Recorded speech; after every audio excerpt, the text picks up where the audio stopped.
পুজোয় ইলিশ পাঠাতে বাংলাদেশের কাছে ভারতের চিঠি। আসন্ন দুর্গাপুজো উপলক্ষে ইলিশ পাঠাতে বাংলাদেশের কাছে চিঠি পাঠিয়েছে ভারত। দেশটির ফিশ ইম্পোর্টার অ্যাসোসিয়েশন ইলিশ রপ্তানির জন্য আবেদন জানিয়েছে বাংলাদেশ সরকারের কাছে।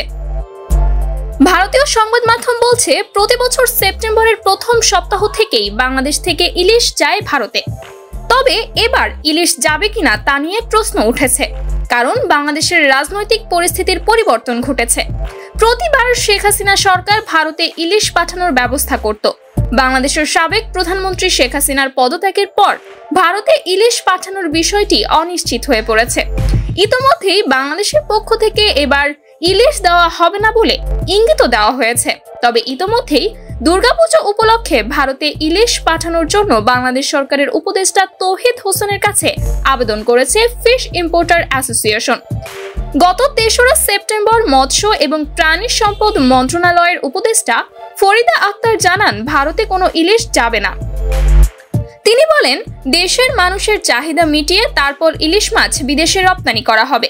দেশের মানুষ ইলিশ পাবে না আর রপ্তানি হবে, সেটা হতে পারে না। ফলে এবার দুর্গাপূজায়ও ভারতে যাতে কোনো ইলিশ না যায় তার জন্য আমি বাণিজ্য মন্ত্রণালয়কে বলেছি।